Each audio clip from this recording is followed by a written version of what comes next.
guys, so let's talk some WWE news for a moment, okay?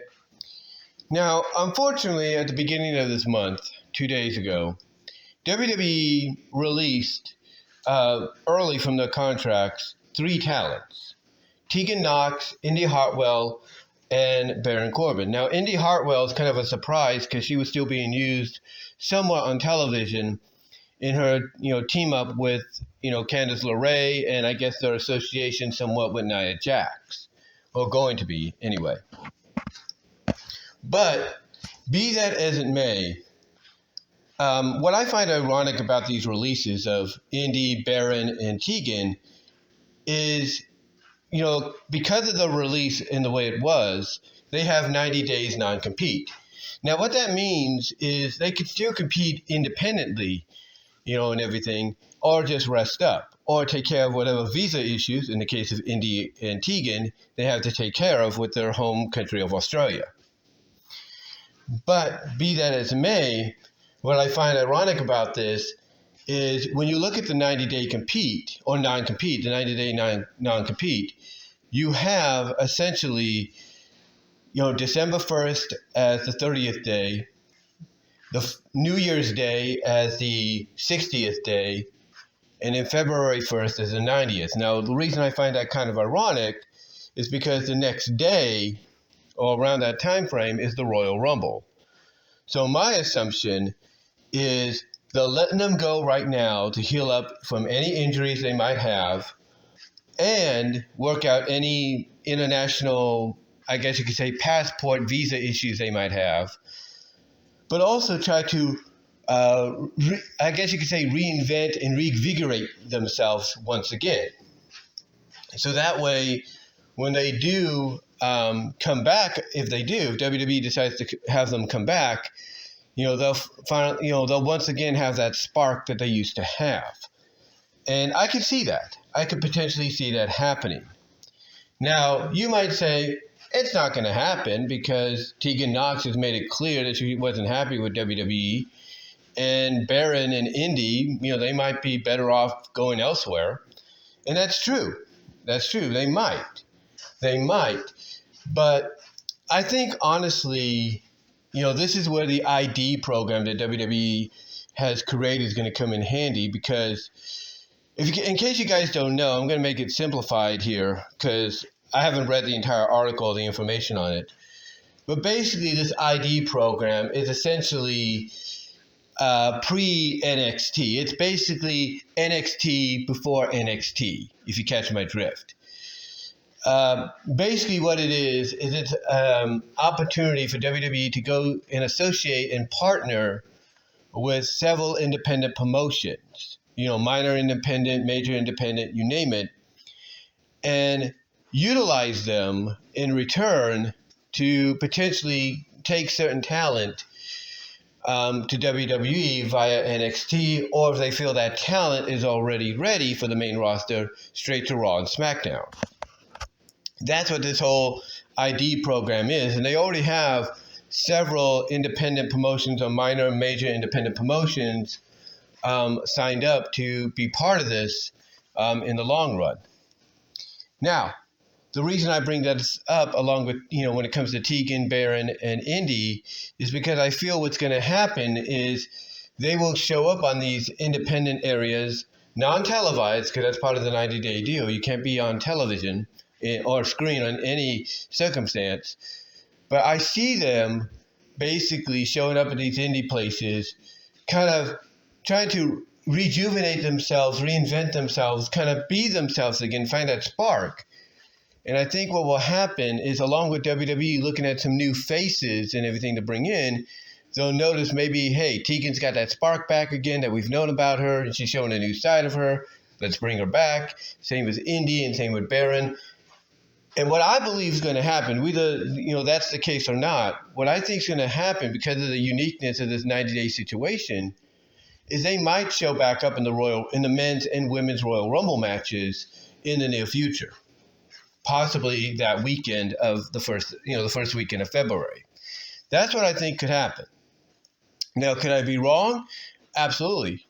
Absolutely, I could be wrong. For all I know, Tegan might say, you know what, I'm going to AEW. I might get lost in the shuffle, but at least I can wrestle, do my own thing. Indy might do the same thing as well. She might go to TNA. Who knows?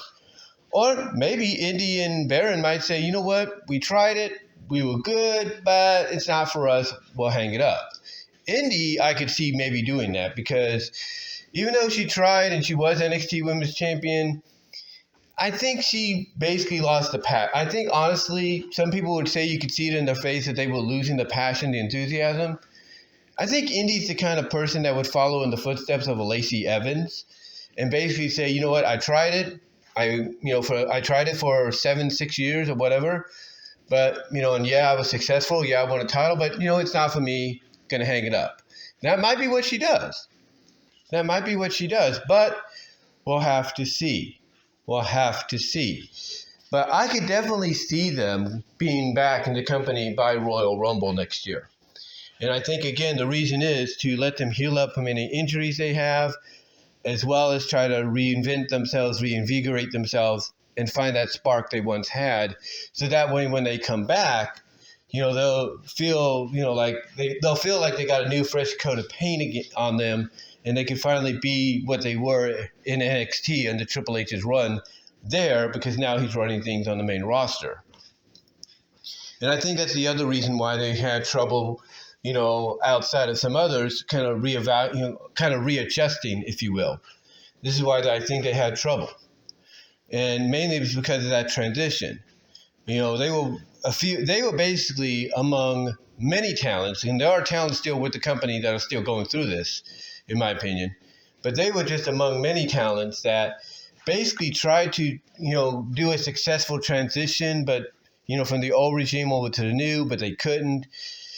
And basically, it was like, okay, what do we do with these guys? Like, we want to keep them, but right now we have nothing for them, and it feels like they don't want to be here. So I think what happened is they pulled them aside and said, look, we see that you don't have the passion anymore. We see that you want to, still wrestle. You want to be a part of this, but you're not in it right now mentally.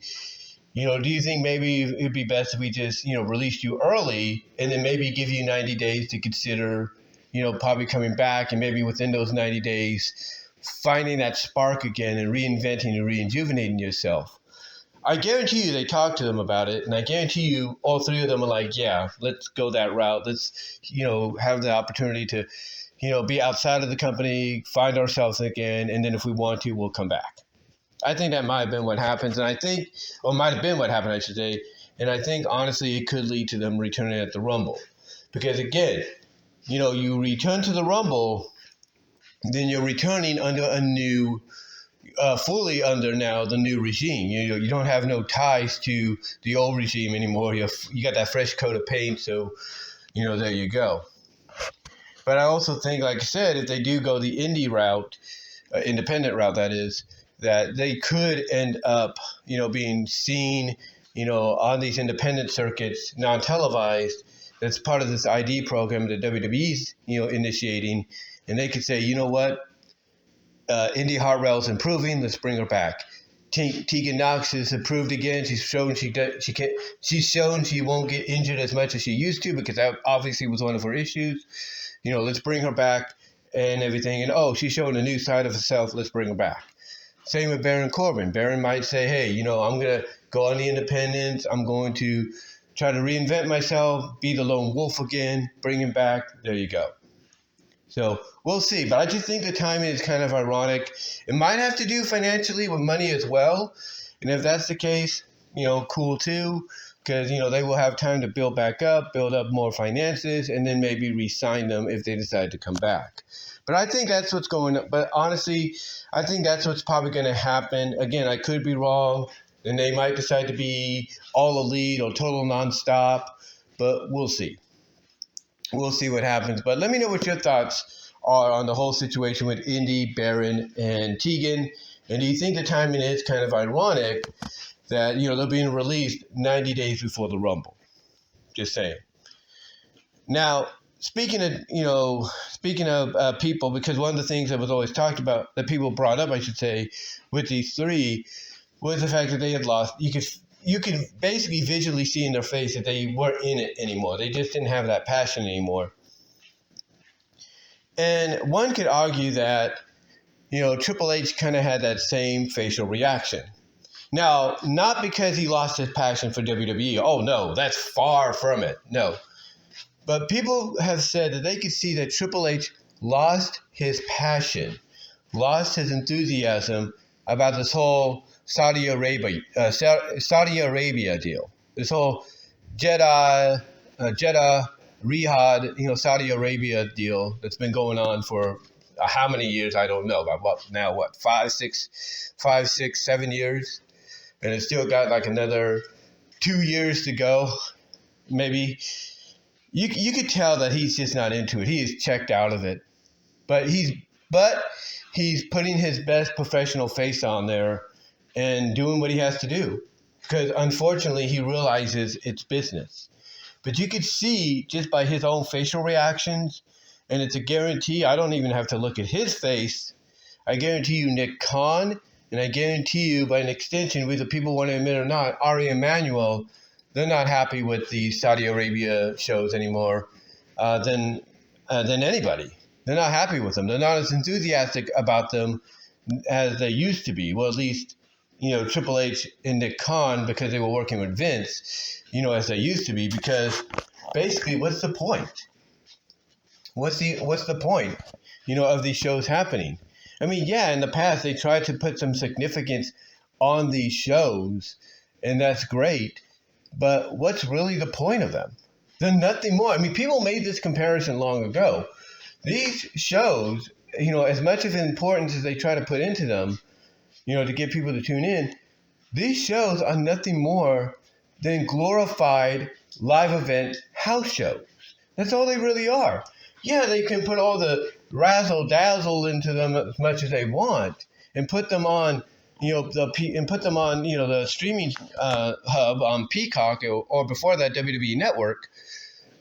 But at the end of the day, let's be honest. These people are right. These are nothing more than glorified house shows. Just with a little spritz here and there. Nothing more. It's the glorified house shows. I mean, heck, when Cody or Liv, one of them won their match, to be the inaugural Crown Jewel champion, Triple H had to direct them, because I think, honestly, they don't like the idea of being there. Had to direct them over to one area so that the pyro can go off in the background behind them.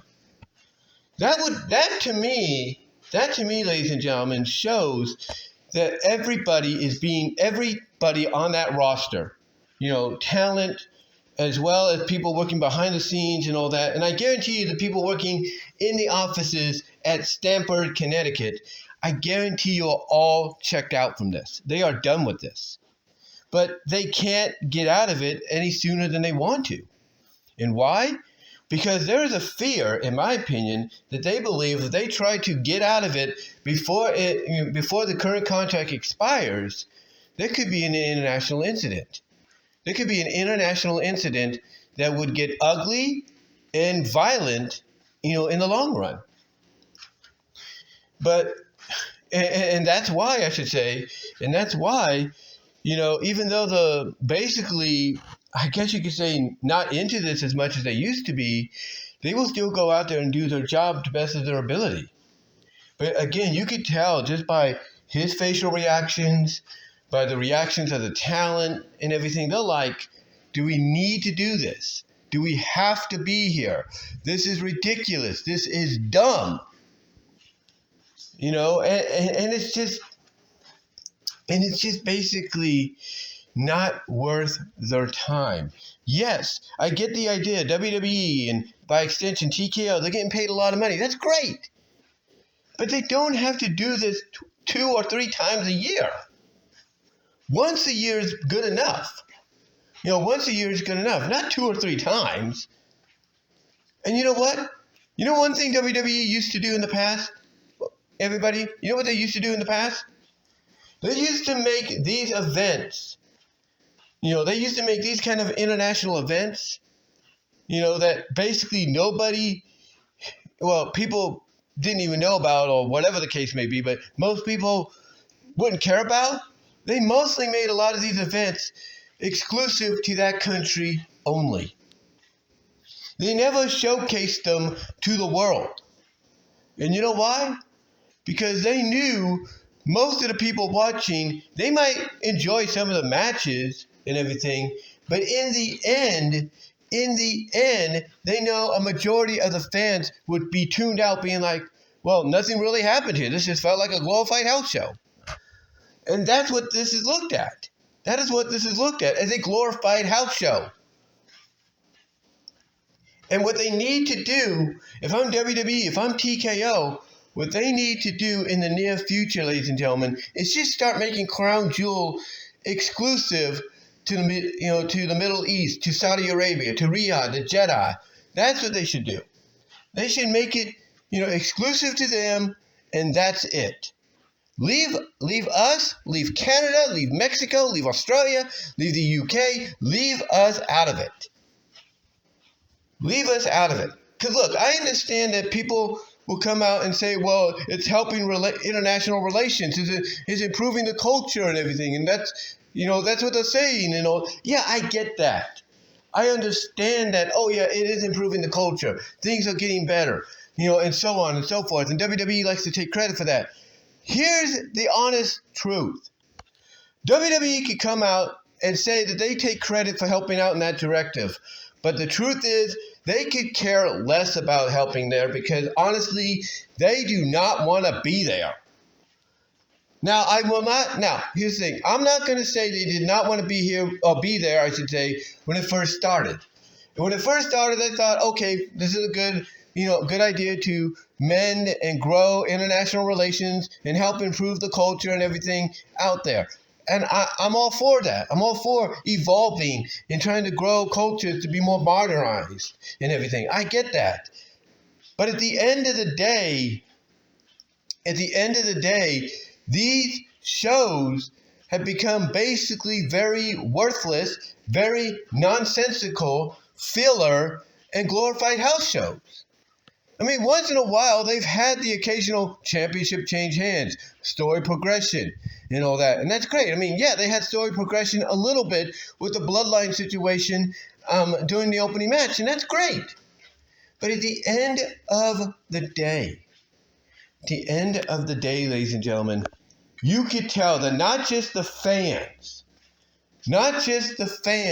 but the talent themselves and the people that work behind the scenes, like a Paul Levesque, are checked out. They are done with this entire situation. But they realize that they got to soldier on, because of the fact that they are contractually obligated to do this for the next 2 years. And that if they try to pull out any sooner, it could cause a possible international incident. And this is why when people hear about Crown Jewel coming up, or any event that takes place there, Super Showdown, what have you, King and Queen, what have you, this is why, ladies and gentlemen, people groan. They groan, they frown, they get angry, they get pissed, they get just frustrated and annoyed with the idea that this show is happening for no fucking reason. Excuse my language, but for no effing reason. I mean, Crown Jewel had brand versus brand, right? Had brand versus brand, and was it to unify championships? No. It was to crown Jewel champions. But here's the good part. Here's the good part. Did the winners, Liv Morgan and Cody Rhodes, did they get to take home those Crown Jewel belts that Triple H introduced to us at Bad Blood? Did they get to do that? No. We find out at the press conference, the kickoff event, the day before, that, no, they're not taking them They're not taking those belts home. Those belts are staying here at the WWE Experience Museum or WWE Experience place or whatever they call it, or whatever we call it. And all the winners are going to get is, just little rings, little championships rings. Ugh. That's it.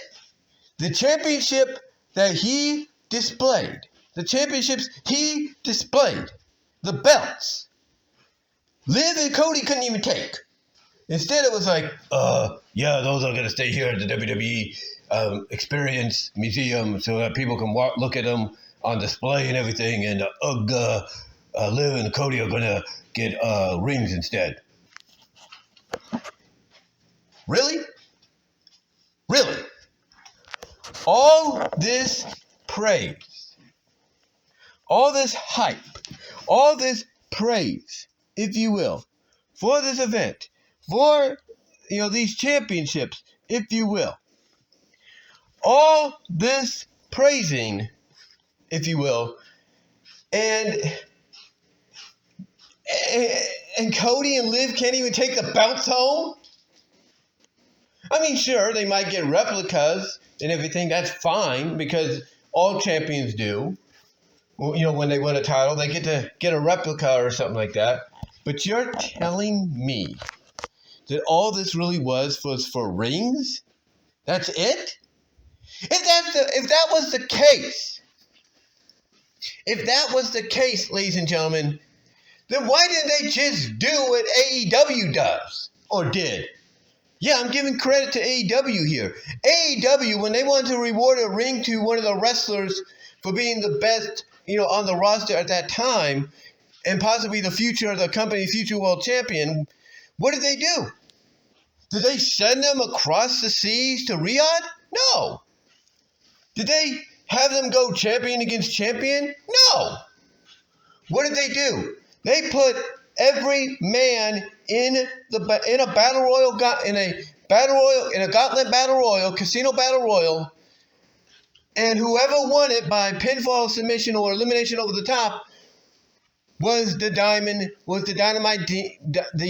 dynamite ring winner. The Dynamite ring winner. Easy for me to say. That's what happened. That's what happened. They didn't have to be champion versus champion. They didn't have to promote and hype up a championship that they wouldn't be able to take home, or visually, take home or take with them in the eyes of the audience. No, it was like you're gonna compete in this casino gauntlet battle royal. Whoever gets the pinfall, submission, over the top elimination, they're the winner. WWE couldn't do something like that for the men and the women. To me, it would have been. To me, honestly, you would have saved a lot of trouble. Here's what's crazy. The last event they had there in Saudi Arabia, they did treat it as a big deal because the winners got a shot, at their respective world championships. And the follow-up was the fact that they won.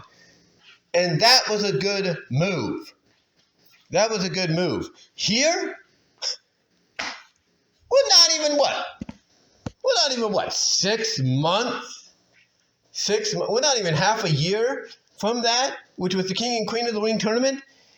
And now this to me is why I think there's a lot of frustration and burnout and unenthusiasm to want to do this anymore for this company. Because it's like they just did an event not that long ago that did have significance. But now they're doing another one that doesn't make any damn sense.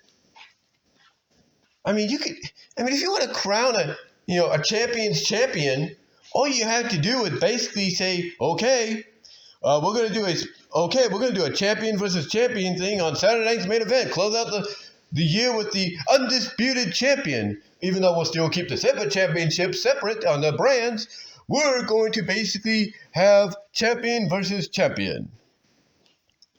It's like, seriously?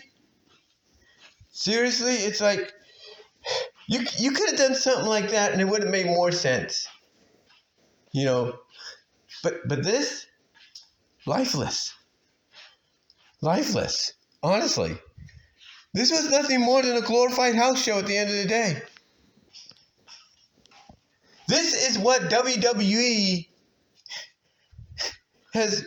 This is what WWE is being forced to do, and it's dumb, pure dumb. End of discussion. Dumb. That's what this is. At the end of the day, it is dumb. End of the day, it is dumb. It is pure dumb. Dumb, dumb, dumb, dumb, dumb, dumb, dumb, dumb, dumb. But again, they are in a situation to where they contractually cannot get out of it until 2027. And I pray to God, like everybody else will, that come 2027, that's it. They're done. I mean, I know Riyadh has made little hints here and there of, we want a WrestleMania. Oh, we want a Royal Rumble. We want a SummerSlam. Good luck getting those. You ain't. No matter how much money you get, you ain't getting those.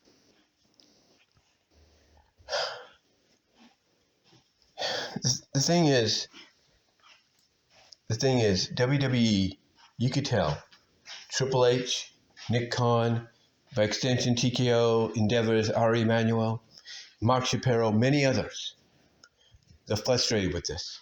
They're done with this. And I guarantee you, when it's all said and done, come 2027, Riyadh, they might want to start looking elsewhere for pro wrestling. They might want to be looking elsewhere for another organization to partner with. Because WWE, I guarantee you, is going to be done with them. They're going to be done with them. Or if they want to renegotiate a new deal, they better just make sure that new deal is just once a year and that they give importance to that show.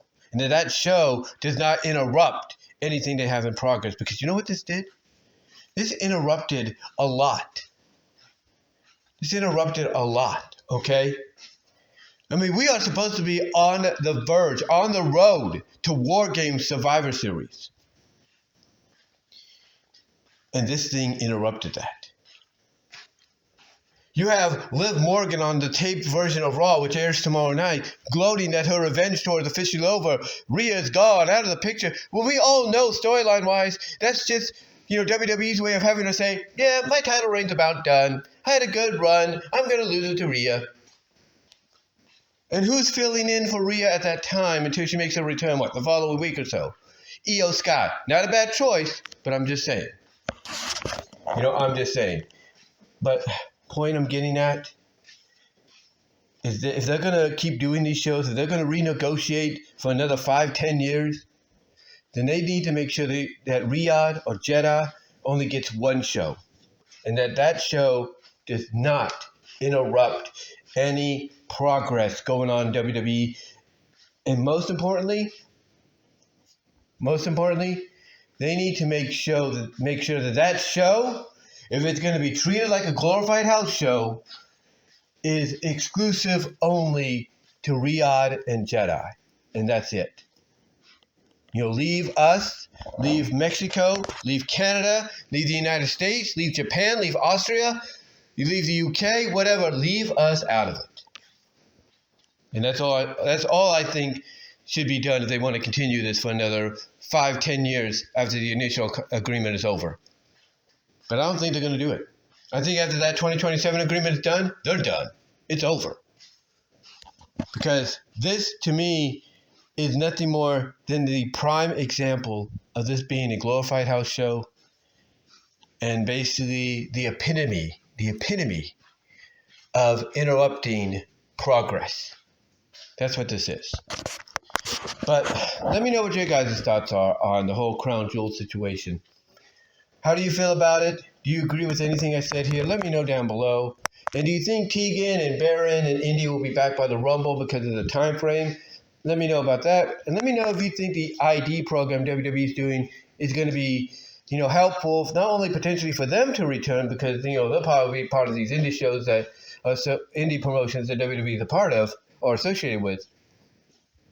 But do you think those are going to be beneficial for the indie talents that might feel like, hey, they're ready to go to NXT, or hey, they're prime ready to go to the Raw or SmackDown.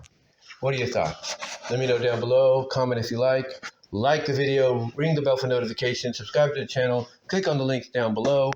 And until then, I am out. Take care, guys. God bless.